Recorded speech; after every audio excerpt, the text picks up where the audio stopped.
తలబాట్ డెలివరీలో పనిచేసే వాళ్ళకి ఖచ్చితంగా అయితే చాలా ఓపికగా ఉండాలా. ఎందుకంటే నేను వచ్చి ఇక్కడికి 40 నిమిషాలు అయిపోయింది. అక్కడ డిలే అని చూపిస్తుంది కదా, ఆడ వచ్చేసి నేను వచ్చినప్పుడు 40 నిమిషాలు పడి ఉన్నింది. ఆ టైం అయిపోయి మళ్ళీ 5 నిమిషాలు అయిపోయింది. అంటే మొత్తం 45 నిమిషాలు అయిపోయింది. ఏందిరా బాబు ఇంచే బాగా రెడీ కాలేదని నేనైతే రెస్టారెంట్లోకి అయితే పోతాడా.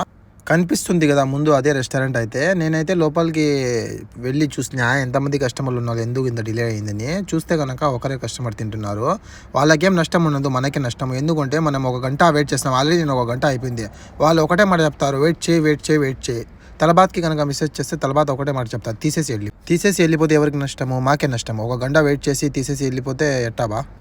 మళ్ళీ ఇంకోటి ఆర్డర్ పడాలా, మళ్ళీ దానికోసం వెయిట్ చేయాలా, మళ్ళీ అది రెడీ అవ్వాలా, చెప్పలేము. అది కూడా గంట పడచ్చు. అట్లా ఉంటుంది తలబాత్. అందుకోసమే నేను చెప్పేది, తలబాత్లో పనిచేసే వాళ్ళకి ఖచ్చితంగా అంటే చాలా ఓపికగా ఉండాలా. ఎవరు మీ గురించి ఆలోచించరు. ఇక్కడ తలబాతోడు కూడా ఆలోచించరు, రెస్టారెంట్ వాళ్ళు కూడా ఆలోచించరు. డ్రైవర్ 1 గంట వెయిట్ చేస్తానని ఎవరైతే మీ గురించి అయితే ఆలోచించరు అస్సలు. మీరు కావాలంటే తీసుకొని వెళ్ళిపోవచ్చు. 1 గంట 2 గంటలు వెయిట్ చేసి వద్దనుకుంటే అట్లే వెళ్ళిపోవాలి. అట్లా ఉంటుంది మన తలబాత్. ప్రతి రెస్టారెంట్ ఇట్టే లేట్గా అయితే ఆర్డర్లు ఇవ్వవు. కొన్ని రెస్టారెంట్స్ ఉన్నాయి లేట్గా ఇస్తాయి, కొన్ని రెస్టారెంట్ ఫాస్ట్గా ఇస్తాయి. కానీ ఓపిక అయితే తలబాత్లో చేసే వాళ్ళకి ఉండాలి.